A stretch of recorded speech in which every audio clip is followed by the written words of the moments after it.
So the first thing, Faz, and I think we talked about this, is I can't imagine that we can survive with the same roster size, right? I mean, we're in a situation where if a player or players test positive at some point during the season, they're going to have to be quarantined for 14 days at minimum. Mm-hmm. That means that we are going to have deeper rosters, right? Like there's just no way. I mean, unless, I know some leagues have deep rosters, but generally speaking, I feel like the maybe the first thing we do is talk about expanding roster size for a lot of leagues. No doubt. And no doubt about that. So if you're in a league where your draft is 15 rounds, maybe you increase it out to 18 or 20. And like for me, I like deeper rosters anyways, because I don't love being in leagues where really good players are still available on the waiver wire, right? Because I want my fantasy to mirror reality as much as possible. And let's be honest, like Kirk Cousins is not going to be on the waiver wire in reality. So I feel like making your rosters a little bit bigger makes sense regardless. And I also, and you know this, I have been, I love having an IR spot. I've been a proponent for that for a long time. It's not fair if a player gets hurt, like for example, a few years ago, like David Johnson, right? I mean, ultimately he ended up missing, the entire season, but if there was ever a chance that DJ would have come back late in the year, well, it would be really hard to hold him on your bench the entire season because you need that spot. So you add reserve spots, and we do have those on NFL.com. I'm sure there's other platforms that have that as well. And this way, if a guy gets placed on the injured list, if he is designated as suspended, there are some other designations as well that NFL Fantasy will have for players, depending on their situation, that you can actually put a guy. Now, if he's questionable, or if he's doubtful, or if he's out like in a week, I don't know that you can put a player in the spot in those cases. But injured list, suspension, exempt list, that kind of stuff, you could put those guys in those spots, and I feel like that makes more sense. It's closer to reality. And it also doesn't force you to basically eat up a bench spot, which can be very valuable in your leagues. Yeah. I like I said, I know you are big on the IR spots. I think I would be interested to see if leagues either add them that don't have them, or ones that do add more, just because, and do we make a COVID exception for that, right? Do you allow players, do you allow fantasy managers, say maybe one guy, if one guy tests positive, you can put that guy in an IR spot and allow him to be there for those 14, 21, whatever, however many days before you bring him back. Because look, I mean, there's no, I guess part of what is difficult about this is there is no rhyme or reason to it, right? I mean, I think when we look at just traditional injuries, you can sort of say, look, running backs tend to take more of a pounding, right? So running backs tend to get hurt more often. Wide receivers, for instance, maybe they suffer soft tissue injuries more, so you have to deal with hamstrings and calf muscles. Quarterbacks, again, they take a lot of hits. This doesn't, there's no rhyme or reason to it, right? I mean, anybody can catch this virus at any time, and I think that's gonna sort of put us on the defensive in terms of trying to build rosters and keep rosters full. Yeah. So that leads me actually to the next thing, is draft strategies. Do you change? Have you thought about how you maybe draft differently to build your roster, knowing that you could lose a frontline guy anytime? So first off, and we would have to talk to, our pal, Michael Koval, who is, one of the best in the business in terms of the product at NFL.com. Can we actually, and will there be a designation for players who do contract COVID? Right. That's possible. Right. That could potentially be inserted into the NFL.com product, or, other products, whatever you might play on any platform. And if that's not possible, and it can't happen, then maybe commissioners need to designate one bench spot. So if your roster is 20 players and then you've got 4 injured list spots, maybe it's 21 players, and that 21st roster spot on the bench is just empty unless someone contracts COVID, and then you can put them there, and then you can add another player. That would mean a little more work for the commissioner to make sure that, people aren't adding more players than they're allowed on their bench. but that's a possibility. In terms of draft strategies, handcuffing your running backs, honestly, it all depends on like sort of who you are and what your opinion is. If I draft Dalvin Cook, I want Alexander Madison. If I draft Ezekiel Elliott, I want Tony Pollard. Okay. If I draft Josh Jacobs, I don't necessarily need Jalen Richard because I don't know that he would even be the guy who would end up seeing most of the touches in that backfield because it's likely to end up being a committee situation. If I have Todd Gurley, I mean, maybe I draft Ito Smith, maybe. Right. If I draft David Johnson, I definitely want Duke Johnson. So it's all sort of relative, right? We all sort of have to look at what the scenarios are. Are these players otherwise durable? If you draft Derrick Henry, is drafting Darrington Evans a must? Right. Not if you're able to draft a team that has backfield depth and, you know, your fifth running back, say, for example, is a guy who may end up playing a bigger role. Like maybe it's a Boston Scott or, you know, maybe it's a Chris Thompson who could end up having some standalone value as a flex starter during the season. You know, I think what is going to sort of be, I don't know how this weird, interesting is that in the past, we always groan when we hear about a team going to a running back committee, right? When we hear about 2 or 3 guys that are going to share snaps and share touches, suddenly maybe it's not so bad. Look, you always want the guy who's going to start and who's going to play the most, but suddenly ending up, you know, if you don't get Nick Chubb and suddenly you get Kareem Hunt, you know, just because in an instant things can change, maybe even more so than normal. And Kareem Hunt could end up being that frontline guy. I feel like running back committees, this is a year, maybe it's a sort of lean into committees a little bit and understanding that, you know, guys are going to get more options potentially than they normally would in a regular year. I also wonder, do you consider, look, I know that in a lot of leagues, I only draft one quarterback and I only draft one tight end just because it doesn't makes sense to use a roster spot on a guy that's barely ever going to play that you could probably pluck off the waiver wire. But it feels like this might be a year where I have to change that up. And maybe I go get a second tight end or I go get a second quarterback in the event that something happens, just kind of as that insurance. Or is that overreacting a little bit? No, I don't think so. And also keep in mind too, you can switch from individual players at the quarterback position, team quarterback. So, you know, not in every instance is that a good thing, right? I mean, like, you know, if you have Drew Brees and suddenly he goes down Jameis Winston, and hell yeah, dude, that's good. If you have Dak Prescott and suddenly he goes down and you have Andy Dalton, you know, then that's pretty good. You know, there's other instances like in Detroit last year. If you had Matt Stafford and then you have David Blau, then is good, right? I mean, so it all depends, but the way that I look at it is when I come out of a draft, and if I'm in a typical NFL.com draft and I have 15 players on my roster, I want 5 running backs, 5 wide receivers. And then it's 1 kicker and 1 defense, because if you have any more of either, it makes no sense whatsoever unless you're in a best ball league. But it really depends on who my number 1 is, right? So I'll give you an example. If my number 1 quarterback is Dak or Kyler or Deshaun or, you know, Lamar or Mahomes or Russell or Josh Allen or maybe Drew Brees, and I feel pretty good about the fact that I'm not playing anybody else but those quarterbacks every single week outside of injuries and bye weeks, then I'm not going to draft a second quarterback. If I am in a position at tight end where, you know, I got Zach Ertz, or, you know, I got a guy, you know, like Hunter Henry, or somebody like Darren Waller or Mark Andrews, or of course, Kelsey and Kittle, I'm not drafting a second tight end because I'm not going to use them. Right. In that case, maybe I go after the second quarterback.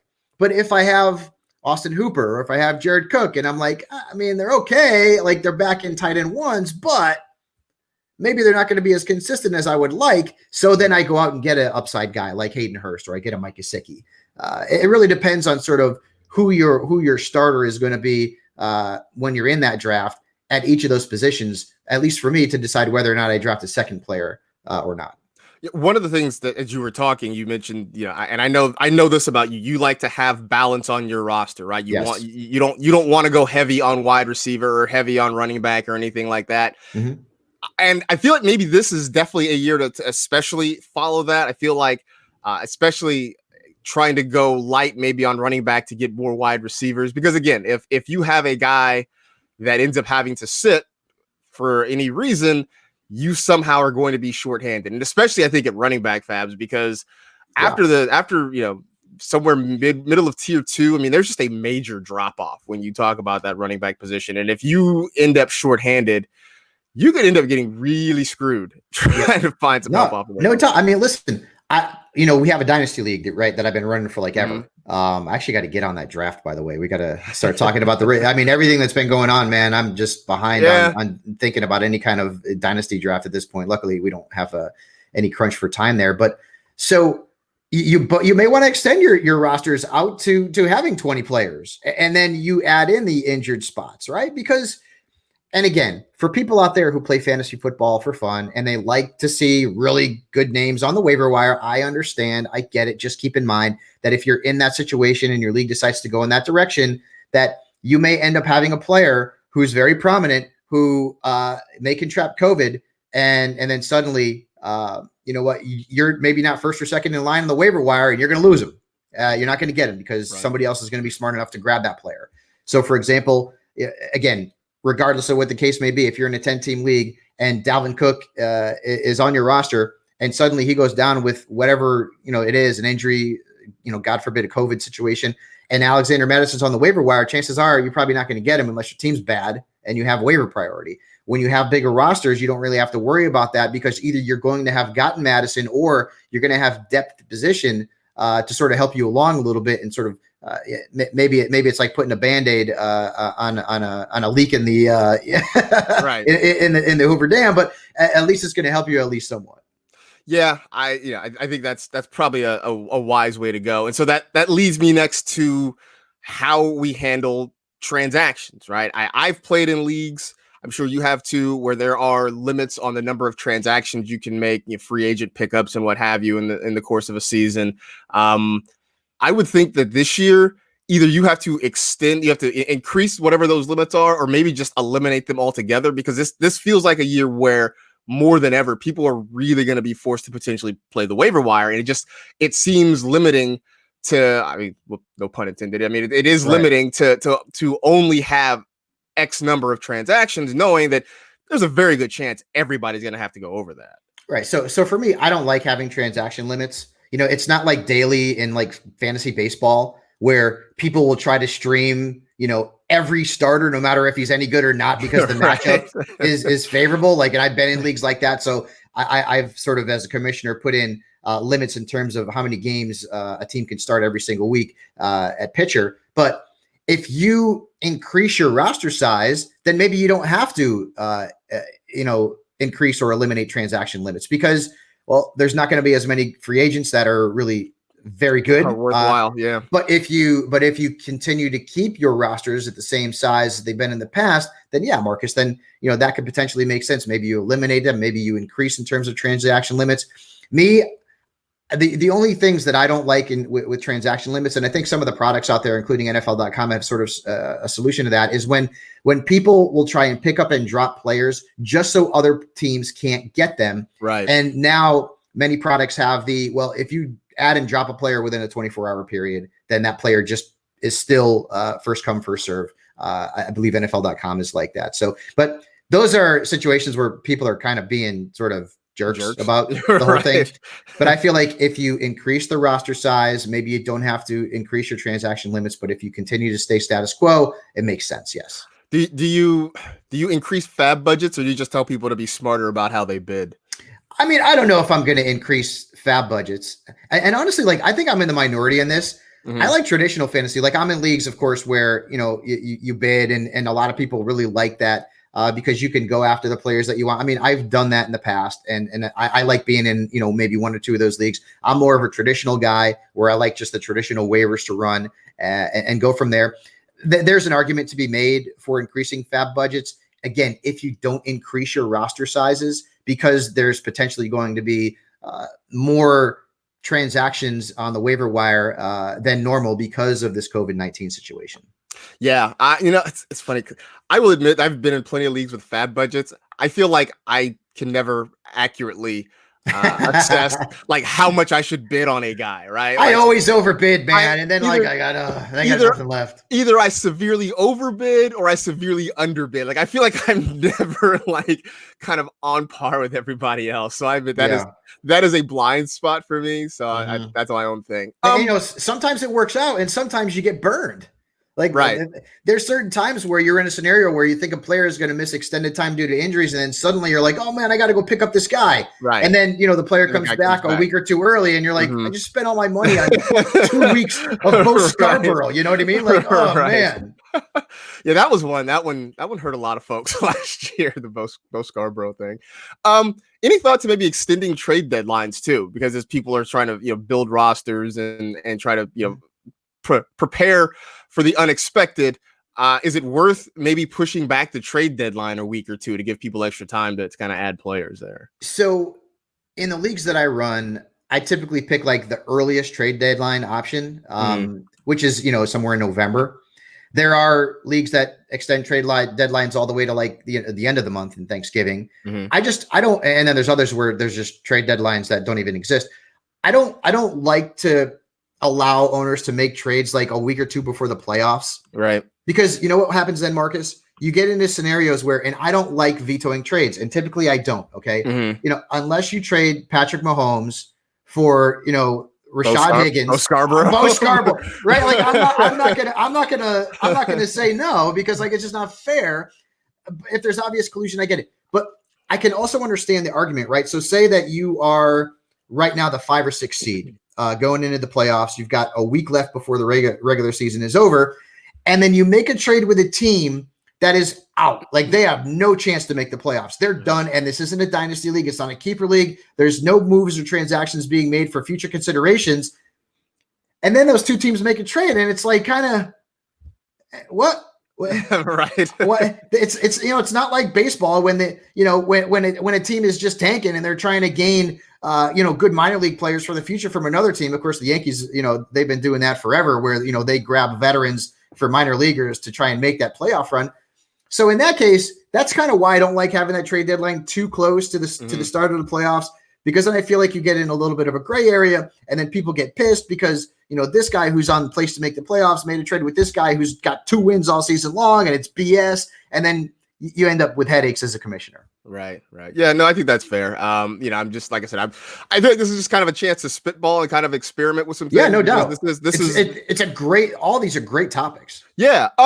So then the last thing I got here is in terms of scheduling, and I guess do you consider opening the playoffs to more teams? I know in a lot of leagues you're already talking about 6 teams in the playoffs, and if you're talking about 6 out of 10, even 6 out of 12, that's half. So maybe it doesn't make sense. But I think in leagues where you have a 4-team playoff, maybe this is the time to open it up to 6, just because I expect there to be a lot more volatility with teams, with rosters, and within leagues. And so maybe this is a chance to kind of expand the playoffs a little bit this year. If you're in bigger leagues, I can see it. Even in 14-team leagues, I'd probably just rather have 6. But if you're in 10 or 12, or some people play in 8, you can't have that. You can't have half. Right? Exactly. Right. So you can't have more than half the league making the playoffs, because that kind of defeats the whole purpose. I'm not a fan of like where only 4 teams make the playoffs, because fantasy football at the end of the day, Marcus, as competitive as it is, like we want to have fun too. So like you want to have a shot in a 12-team league, to make the playoffs as a 5 or a 6 seed, rather than, give it to the top 4 teams. Some competitive people out there who are in competitive leagues may disagree and think, hey, if you're not good enough to be in the top 4, you don't deserve it. I get that. But for me, fantasy football is all about having fun. And, typically the 2 teams that are the top seeds get a bye anyway. So regardless, it doesn't matter. They're going to be in the second round of the playoffs. So I like the 6 teams, even in the 10-team league, I guess like a lot of people playing in 10-team leagues are having fun. So it's more than half of the teams that make it. Okay. I get it. Right. But if you're in a 12-team, I say 6. If you're in a 14, I say 6. Even in a 10-team, I can see 4 teams as well. But as you go deeper in terms of how many teams are in leagues, and I get texts and tweets about 16, 18, 20-team leagues. God bless you guys. Insane. Right. Then maybe you add a couple of teams to the playoffs. Like everybody in real sports is doing it. The NFL is going to do it. Major League Baseball wants to do it, but only do it where it makes sense. You don't want 80% of league mates to make the playoffs. Why am I playing a regular season? Although it does mean that you get to really point and laugh at the people who didn't make the playoffs. Oh my gosh, too, right? Yeah. Those people, yes, those people should have to sit outside a major street with a big sign that says, "I missed the playoffs" in a team where 80% make it. Right. Like seriously, we let everybody in, and somehow you didn't make it. Like you deserve to be mocked by your friends and peers. So, I don't know. Those are just the ones that I came up with. I don't know if you've thought about this. If you have any other like things you'd like to experiment with, because I feel like this is the time. If we're gonna get weird, this is the time to get weird with fans. So I think the team QB concept makes sense. Mm-hmm. Depending on the size of your league as well. I mean, so because again, as I mentioned, if every team in the National Football League had a really good backup, maybe things would be different. Right. But when you look down the list, well, okay, I mean, if you have, say, for example, Nick Foles, is Mitchell Trubisky really a good backup? I guess he is, assuming that Foles ends up being the starter. So it really depends. It really depends. I mean, like, the backup in Jacksonville is Mike Glennon. So if you have Gardner Minshew and something unfortunate happens to him, Mike Glennon's going to be your quarterback. That's no bueno. So that all depends on roster size and sort of the experience that people have in the league. Is it a league that you're just kind of having fun with? Is it a more serious league? How active are people on the waiver wire? Should a quarterback go down and the backup actually is going to have some value? Now, if you're in 2 QB leagues or if you're in super flex leagues, then maybe it makes even more sense, Marcus, right? Because there ain't going to be any quarterbacks on the waiver wire in those leagues. And if they are, they're going to be bottom of the barrel. Like, I mean, Taysom Hill's going to be a freaking he's not going to be a free agent in a lot of those leagues. Right. You know what I mean? And he's a backup and unlikely to – he's third string. But he's going to play because he's more than just a quarterback. So in those kind of leagues, maybe it makes a little bit more sense. But I really feel like adding more roster spots, and who knows, Marcus, maybe people will add more roster spots and dig it and think, you know what? This is how we're going to go. This is what we're going to do the rest of the time that we're going to be playing in this league, because there shouldn't be really, really good players on the waiver wire. Honestly, there shouldn't be. Like, if you want to mirror real NFL, you shouldn't have guys like that on the waiver wire. So, and I like my fantasy to be as real as possible. And so that's why a lot of my leagues and most of my leagues where I'm not playing with kind of family and friends, like the rosters are big. Yeah, and I think that's maybe the biggest thing to this, right? Like, obviously, we're talking about rules changes in the context of what happens with a virus that could take players out for who knows how long. But I think in the end, it's also maybe just creating ways to enjoy this game more, because like you said, Fabs, we're doing this because we're trying to have fun. Right. We're just trying to, add something to our football watching experience. And so maybe you hit on something, you and your friends and your league mates hit on something that you like, and that is worth doing. So again, I think like I said, if there's ever a year to play around with things, this is the one to do it. I would suggest putting up to a vote of your league mates, like certainly, yes. like getting their opinion, their input on it. Yeah, no doubt. But like I said, for those of you listening, if you guys have any suggestions, we'd certainly love to hear them. You can obviously hit us up on Twitter. And I think especially when we get a little further into the summer, I think it's definitely worth having a bigger conversation on. But I think it's going to be interesting.